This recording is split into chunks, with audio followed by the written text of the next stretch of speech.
Now it's cleaned, okay? I just copy from here and put in the top, okay? I want this integral here. Now, I call this 1, okay?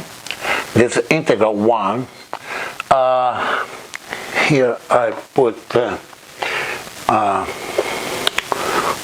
this is alpha, and this is the beta, okay? Now, the alpha, okay, is equal partial.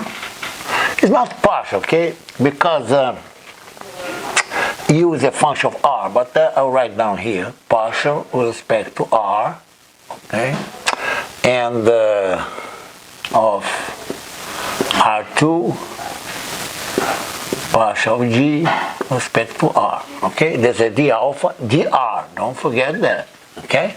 This if I call this alpha, okay, the differential of alpha is just the derivative and the r. And the beta, this implies beta is equal u, okay? Because this is a differential of beta, beta is the integral. Okay, I'll just substitute this just here, okay? So this is only this integral over here, okay? I'll repeat, no problem, okay? This is, I use the black ink, okay? This integral, or just copy, is integral from 0 to r, okay? Partial g with respect to r, partial u with respect to r, dr is equal. Now I use the integral by parts, okay? This is alpha. Look, alpha is r2, okay? I'll put a g prime, okay? Partial g with respect to r, I write g prime, okay? This is alpha times beta times u, okay? This is r2 over here.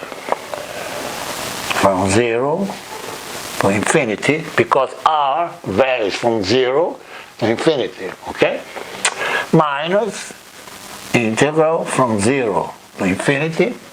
Now I write down beta, you see, beta the alpha. Beta is the blue one, okay?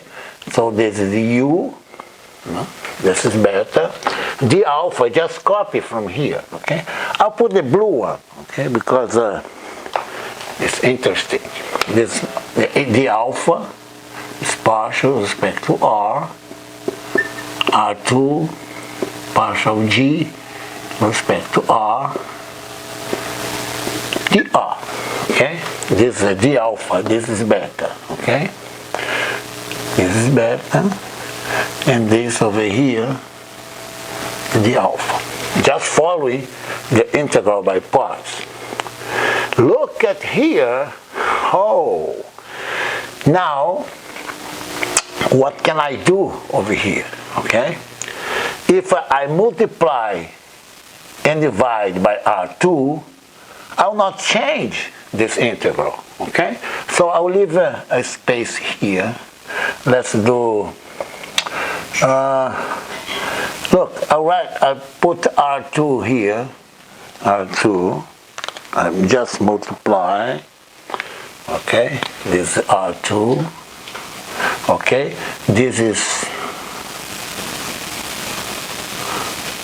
R2, this is 1 over R2, okay, don't forget, okay, I will erase here, okay, just to make it clear, no problem, okay, I multiply and divide by R2, okay, now,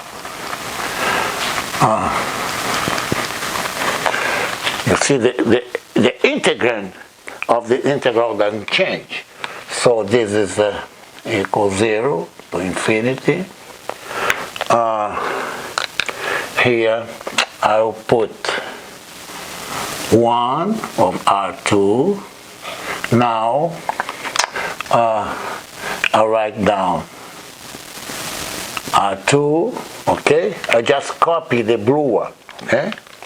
I could just copy the blue one. It's very, very simple, okay? There is no problem. Partial with respect to R squared, G with respect to R, dr. And don't forget the U, okay? I just plug the U over here. I put the green one, okay?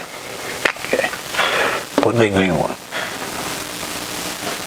This is R2 times U, okay? This is R2 over here. No problem. There is no problem, okay? Now look at here. Look at the result, okay? This over here is exactly applied to G, okay? Now it's you see, this is G. Before was U, now it's G. So I can substitute, you see here? Okay, G is substituted by U, okay? And here I have R2, I just cancel. Don't forget, because this integral here, remember that I cancel, okay? I will just put over here 0 to infinity. This is R2. R2 just come here, okay? So this is R2 divided by R2, okay? If you remember, when I start doing this, I cancel both, okay? Now I put over here. Now look, so what the conclusion? Now it's come. You see, this is the boundary, infinity, this is 0, okay?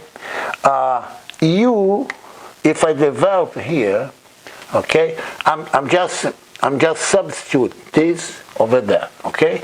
So the final result is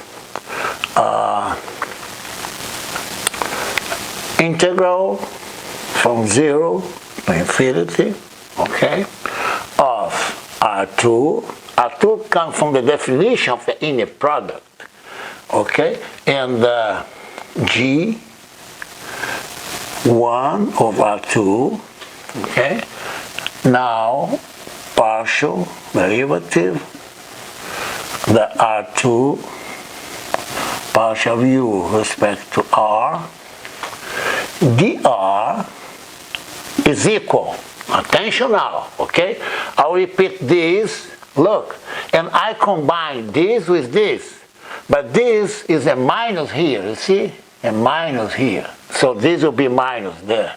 So I have the condition, okay? I will repeat this one, R2, now GU prime minus G prime U. G prime U. Okay? I'll raise here and write down over there. Yeah? This is from 0 to infinity. Okay? Now, minus plus integral from 0 to infinity, okay, of R2 U. Now this is 1 of R2. That's quite easy, just repeating, okay? Partial of R, R2, partial derivative of G with respect to R, dr. Okay? Very simple. It's simple, okay? It's not confusing, okay?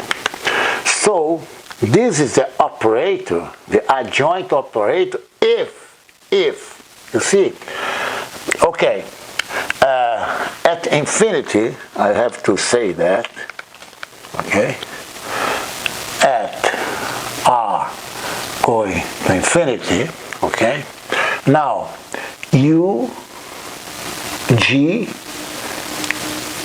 both go to 0, okay, now at r is equal 0, okay, this implies that u of 0 is equal 0. That's a boundary condition. Boundary condition.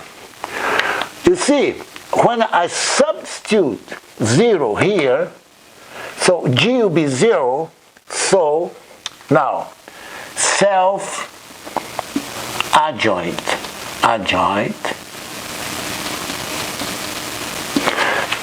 implies that g of 0 will be 0. You see? When I substitute this limit here, u prime I don't know, I don't care, okay? When I substitute 0 here, g of 0, I impose this, okay? I impose. Because if I impose that, okay, this integral here, this integral is left, okay? But this one will be 0. Quite easy, as I did before. And then here we can see clearly that this part over here is just the self-adjoint